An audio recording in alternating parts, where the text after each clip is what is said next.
Which website would you like to see? I don't want you to know. What about telling Mr. Incognito? Okay. Now, well, you know, kind of the thing is that with this, Incognito does help you somewhat. It does. It helps with like cookies, doesn't store cookies, doesn't store session data or whatnot. You don't want them to know what you're doing, though. Incognito is going to do very little for that because your ISP is going to know, everything else is going to know. It's not going to store the sessions. So that's pretty much it. So Incognito, you need a VPN, you need, there's a lot of stuff that you need in order to be quite private on the internet per se. But, talk to Mr. Incognito. Hello, Mr. Incognito. No, I don't talk to Mr. Incognito. There's usually nothing necessary that you need for Incognito mode, but it is what it is. Spy A, Spy B, Spy C, Spy D. Yeah, that's pretty good. Imagine if Spy A and Spy B were spying on Spy C, Spy D eating spicy meals. Yeah, no, it would get a little bit confusing pretty quick. But in the end, we have to take into account that spies would probably not be spying on Spidey. I mean, after all, spying on comic book characters, that's a little bit over the top. Not that I don't believe they'll get there eventually, but they have a lot to do with spying on most of the American public and, you know, other nations and stuff like that. So spying on Spidey eating something spicy is likely not going to happen. Terry, that's a girl's name. You have died of dysentery. Well, let's call Era and see if she can get on. No, cholera. Yeah, the Oregon Trails was a freaking fantastic game. I loved that game. That was one of those games that, this is the more original one, but there was one that used to come in like a Kellogg cereal box at some point in time or another, and Oregon Trail was one of the things that came there. There was also like some sort of rainforest trail or something like that. I really liked the shooting in the Oregon Trail one that came in the cereal box. Like, it had the scene out there and you could sit there and shoot the animals as they came across, and like some of them ran really fast and you had to like shoot ahead of them, and other ones were super slow and you could get them pretty good. And yeah, no, they had some really good games at that time. I took my 8-year-old to the office on Take Your Child to Work Day. As we were walking around, she started crying and getting very cranky, so I asked her, what was wrong? As my coworkers gathered around, she sobbed, Daddy, where are all the clowns that you said you worked with? Well, this is why you don't tell things to kids, because they're going to bring it up at absolutely the worst possible time. And it doesn't really matter. I don't know how they know. Like, my daughter, when she was younger, there was this... She had this thing with mirrors that she just had to touch mirrors. And there was this mirror completely out of sight that we didn't know existed. That she was walking down the aisle of the mall that we were in, and then she ran into this building, ran around the corner, and was right in front of that mirror. Didn't know it existed. Children know and can find all of the like weirdest things, the things that you literally would not ever expect that a child would get into or say or whatnot. So be very careful. Be very, very careful of the things you say, of the things you leave out, because you leave out any sort of anything, batteries, scissors, chemicals, it doesn't really matter. The kids will find them. They will stick it into their mouth right when you don't want them to, or when either nobody's looking or nobody's like paying much attention, or something else. You know, the kids are strange like that. They have this strange ability to get into pretty much anything that they want to. Yeah, your sword is pretty great, but mine will always be a little greater. It's cheesy. No. The Master Sword, obviously. Love The Legend of Zelda, and I've mentioned this a few times on this channel. I love The Legend of Zelda. It's by far my favorite game series. Now, the Elden Ring, that has really approached really close to the love that I have for The Legend of Zelda, just because it really revitalized my love of gaming. But the Legend of Zelda always has that special place. The place that you literally cannot compare it to anything else, because there's no way that you would ever be able to compare it. So it has that special place. And yeah, I love these little designs that they make, making little cheese graters and other stuff out of video game iconography and stuff. I love that. I think that we should have a lot more stuff related to video games, like more than what you can find at Hot Topic and whatnot. And with the advent of, what do you call it? 3D printing. With the advent of 3D printing, then it's a little bit easier to get the kind of crossover between the items and the gaming and stuff like that. You can pretty much make whatever you want with 3D printing. So, but I think like in stores, there's a real missed opportunity there. The Thing killing Medusa. I mean, that would work. He's already rock. This is kind of like a superhero version of rock, paper, scissors, in which case Thing beats Medusa, Medusa beats, I don't know what would beat the Thing, the Abomination, and then the Abomination beats Thing, or Medusa beats the Abomination, then the Abomination beats Thing. I don't know exactly all the details as to how that would work out, but in the end, it would be equivalent to the greatest games of rock, paper, scissors. You know, the ones that they wrote about in the history books, and down in the, you know, the tombstones, you see the hieroglyphs that have the rock, paper, scissors games of yore. Yeah, this would absolutely match that. Speaking of video games of yore, Inscription, fantastic game. Been playing it recently. Love it. Hate Casey's mod. Like, Casey's mod took a really well balanced game and made it completely luck-based. Like, completely luck-based. You're lucky to get the cards you want. They're lucky to always have the cards that they want. They can always draw like 3 cards at the very beginning of their turn and put them on the table without ever having to worry about sacrificing anything. All of this makes it so much more luck-based and a lot less like actual gameplay-based. So I really don't like it. I don't like Casey's mod. But Inscription as a whole, fantastic game, well worth playing. Cigarettes are like squirrels. They're perfectly harmless until you put one in your mouth and light it on fire. No smoking. Okay, now, in all fairness, there's a lot more that you can do to a squirrel that's just as dangerous, that could be correlated to other activities. For example, try and take a dump on a squirrel.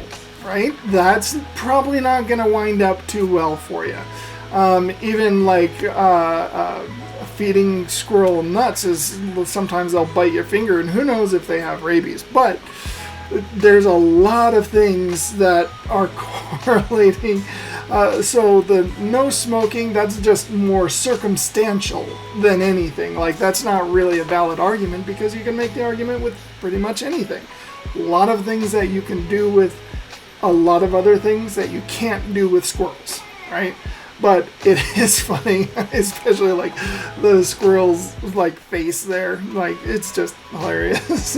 Like, nope, don't want to put that in my mouth and light it on fire. Oh man, that's good.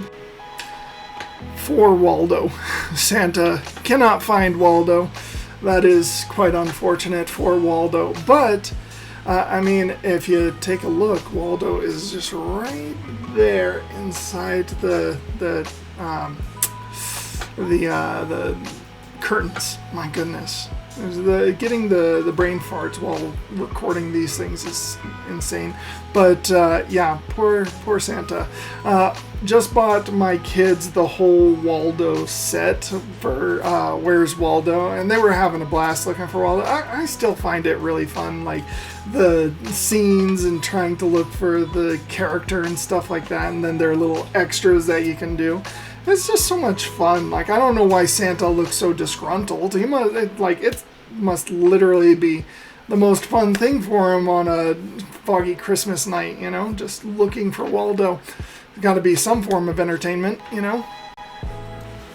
Swedish astronomer Anders Celsius died in 1744, aged 43, though his rival Fahrenheit is convinced he was 109. Of course, the Celsius to Fahrenheit.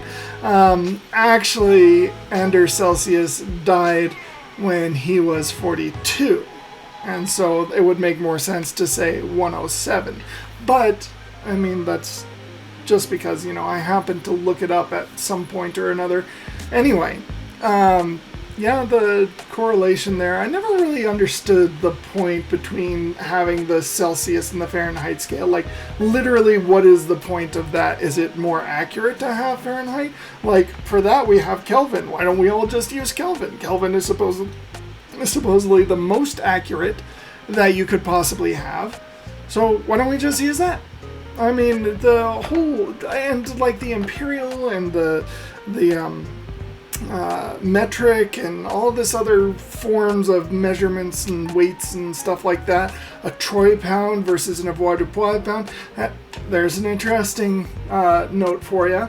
So what's heavier, a pound of gold or a pound of feathers? Actually, it's a pound of feathers, because gold is weighed using the troy system of measurement, which puts 12 ounces to a pound, whereas feathers are weighed using the avoirdupois system, which puts 16 ounces to a pound. So, if somebody ever asks you what weighs more, a pound of feathers or a pound of precious metal of some form or another, it's a pound of feathers, because the way that they measure is different. Anyway, interesting side point. Didn't have much to do with this, but it is interesting. It's something to think about. When your dog is a better Harry Potter cosplayer than you. Oh, Dobby would like some meat. Mr. Potter, please give Dobby some clothes. Oh man, that dog, that is a very good impression of Dobby, I gotta say. The Harry Potter... He definitely, you know, he could be the Harry Potter from the Cursed Child, you know, the little bit later one. Don't know. Looks more like he has a dad bod than, you know, somebody who's going to some sort of academy or schooling or whatnot. Could be Professor Potter, you know, we'd never know that. But that dog...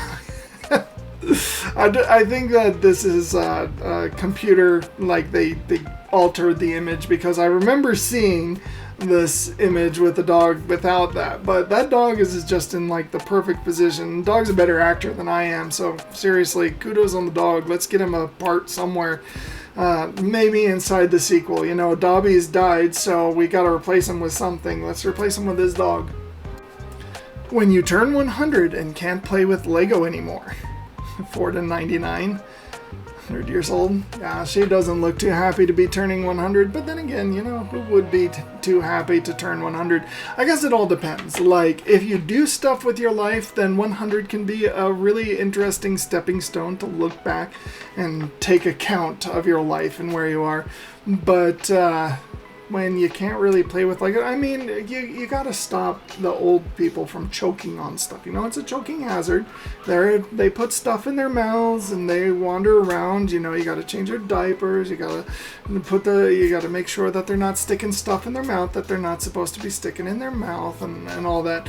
It's really funny that actually thinking about it, the correlation between children and seniors, but well, babies and seniors. You know, you kind of have that little slight bell curve where you regress a little bit, but no, the Legos are for everyone. I'm sure that as long as you can play with them, then you're gonna be fine. Once again, you know, it goes off averages and stuff. It's just saying that it's for everyone, and you know, I get it, it's a joke, but some people, and maybe somewhere in the future, they're going to be watching this and they're going to be wondering, oh, why on earth it says 4 to 99? It's just the way that the company marks that it's for everyone. It has nothing to do with actual age. If you're under 4 and yet you have the cognitive ability to play with Legos, then I'm sure you can do it with parent supervision and stuff like that. But yeah, anyway, it's just more for like their own protection when it comes to the underages, but overages just means it's for everyone. In 1920, we took children out of the coal mines. In 2020, the most popular video game on the market is Minecraft. The children yearn for the mines. That kid definitely should not be smoking that. But yeah, I mean, we're all dwarves at heart, you know. We all want to find those precious metals and stones and pretty colors in the bowels of the earth. You know, I would like to go into the mines simply for curiosity's sake. Now, if I was sure that the mine wouldn't crumble on my head, I'd like to see what's there 500, 1,000, 1,500 feet below the earth. I mean, after all, you buried people 6 feet under. So what is it like? Why can't we just go see what's thousands of feet under? I'm sure that they find lots of precious metal when they're doing coal mining and stuff like that. And I've seen a lot of games where you see like 1,000 feet down and whatnot, and there's roots there. And I would like to know the plant that like is able to grow its roots down into the bottom of the mines, like underneath all of that dirt. And it's just, I don't know, it's more aesthetic inside video games than anything, but it is interesting. It's an interesting correlation. Nintendo's developers, bright, shiny, and cheerful. Nintendo's lawyers, Ganondorf. Yeah, well, I mean, to a certain extent, I understand. To a certain extent, you know, they have to keep their trademark. Trademark law is really annoying, like, to deal with. Trademark law, you have to pursue people who are using your trademark. There is, as well, like, the developers, I believe, definitely are separated from the lawyers. And one of the big problems that I have with video game companies is when they start getting really litigious. Same thing with Disney. It's like, you guys make magic. You make wonderful things happen for a lot of people. Yes, some people are going to do crap to it. Absolutely. But you don't have to sit there and ruin the fun of everyone just because somebody crapped on your product, you know? In fact, I would say that in a great majority of the time, nobody's even going to be watching that other thing. And if they do, if it's popular enough that a lot of people are watching it, then it's actually better publicity for you and your product. You know, as after a couple of years, the profits like really start dropping, allowing people to just kind of make their spoofs and not go after them for every little thing that they do is going to revive interest in that thing. You know, it's the reason why a lot of people bought the Mario Maker, is because they saw their favorite streamers streaming it. And so you don't have to sit there and get all litigious over every little infraction here or there. You know, pick your battles. Okay, well, I have quite a few Legend of Zelda ones for you this week, just so you know. You thought you were actually getting an original antagonist, but it was actually me, Ganon! Have you seen the little short that's like Ganon that is like speaking in Spanish? It's like suavemente, say suave. And it's like just really funny. Yeah, and you know, Disney did this with the Star Wars and stuff like that, where they just had Palpatine come in out of nowhere, and it's like, why do that? Like, why do that? It was a good main villain for its series that it was in. Like, make something new, make something different.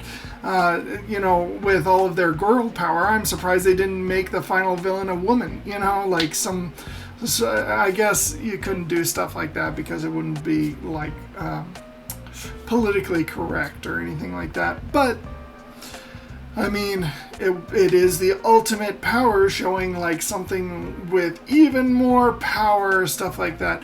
I don't know. In the end, yeah, don't, especially with like Tears of the Kingdom and stuff like that, it can indeed make the villain not Ganon anymore. Like the gameplay was different enough from the original Legend of Zelda. Now you didn't need to make it the same villain, you know? Know what I'm saying? It's probably just me. I'm probably crazy, but it's one of those things. Like I said, there's quite a few Legend of Zelda memes this week. Feliz navidad. I love that Christmas song. It gets stuck in your head so freaking easy, though. I can guarantee that a lot of people listening to this right now are they want to shoot me because I put that song into your head and now it's going to be stuck there. But it's such a good song. Like, it's so upbeat and cheerful. Like, do do do do do do do. You know, with the trumpets and the brass band and all that. It's a lot of fun. Anyway, but I wonder what Navi's father is actually named. Well, I guess the father is the Deku tree, because the fairies come from the Deku tree, or the Deku forest. I don't know. I don't know exactly how, like, reproduction among the fairies of Legend of Zelda work, but I imagine that it's not as grotesque as all of the Rule 34 that there is online about it. So, but yeah, it's... It's a good Christmas meme. I wish that I had this during my Christmas time. The world is subject to unrelenting pain and suffering. I should go fishing. Well, there is a lot of side quests in video games. A lot of things that you do in order to get the achievements and everything, especially I find that achievements on PlayStation are far more enjoyable than achievements on Steam, and just because they have that platinum achievement if you get all the other ones. But yeah, and fishing seems to be one of those common side quests. Like, what is it about fishing that every single game has to have some sort of fishing side quest? I don't get it. But I mean, I guess fishing was at some point rather popular. It's not entirely the most popular thing right now. But, I mean, I like certain side quests that I imagine would fit in here just as well. Oh, time to go on a mini kart race. Time to go do this, that, or the other thing. Yeah, it's... When the world is suffering, that is prime opportunity to go out and get side quests done. Like, there's nobody there. Everybody's gone. It's just the side quest things that you can go and do. So, anyway. Armadillo constantly called useless after winning the mob vote. The other mob vote winners. First time. What movie was this? This was one of those movies where, like, the guy couldn't die. And yeah, I remember the look that these people were giving him. Hey, what the heck are you talking about? No, it's funny. But yeah, Minecraft has a lot of mobs, and it does seem like a lot of their mob votes are really kind of tailored. Like, they're really pushing you to have to choose a specific mob. Like, the other ones are really redundant or not really interesting, and yet the ones that they really push, they're the only ones that are interesting in their choice. Like the Sniffler or whatever it is, the most recent one, was the only interesting choice there. I don't play Minecraft, like I say constantly. I don't play it very much. My kids play it a lot more than I do. But it's like, it's something that I heard about with all of the game streamers and stuff like that. Mob votes on Minecraft, they really are just kind of a crapshoot. They don't want you to choose the one that you want. They want you to choose the one that they want. So, anyway, there's just one of those interesting things with a lot of game developers. Told him to take a break from Minecraft and go outside. It's befriending the cows. Now he needs to get a leash and put the cows on the leash and lead them over to the pen where he's going to be keeping them, and then set up a farm that he can then farm the pelts from, and have infinite whatever it is that you get infinite from cows. But yeah. I grew up on a farm in upstate New York, and in doing that, we did have a few cows and stuff like that. I remember Ida, and I don't remember what her calf's name was. I just remember Ida, and I remember that we had several cows, and we do have several horses still. And this is definitely not the smartest thing to be doing if those cows don't know him. Like, if those cows don't know him, that kid is going to get knocked right over the fence. Whereas, I mean, if they do, then they're probably already pretty friendly towards them and probably kind of hungry. You stay out of a cow's area. Like, they are big animals and they are dangerous, so stay out of their area and you'll be fine. Dying halfway through a level. Realizing you quick saved it. Oh, always the best feeling when you realize that all of your progress is not reset to the very beginning. Now, a lot of games have the autosave, and I do wish that some games would have the quick save. Like, it'd be nice if Inscription, Casey's mod, had quick save capabilities so that you could travel down one direction, see if it's something you like, travel down the other direction, see if it's something you like, and choose kind of the best from there. Would take a little bit of the luck out of it. I doubt that it would help very much, but it would still be good to take a little bit of the luck out of it. Anyway, but yeah, I had something like this happen the other day when I was creating a video for my channel, in which I have it set so that the thing that I use to cut my videos saves every minute, and I accidentally exited out before exporting, and it was there. Best feeling ever, knowing that your state is saved. You no longer have to worry about going back through all of that crap again. You just, you continue and you move on from there. And I realize that in some ways it does get to be too overpowered, especially for people who just love quick saving every single step that they take. But if you set it up so that you could quick save, or that it would save at certain intervals, like you can't save unless you're in I'm thinking about Inscription. You can't save unless you're on a tile. Like, you can't do a quick save in between tiles, but you can also choose not to quick save. And I think that would be very useful. Anyway, come and join me Monday through Saturday as I upload constant video game content every single day, including memes, gameplays, live streaming. Just got into live streaming. Do that usually Monday through Saturday. So come and enjoy.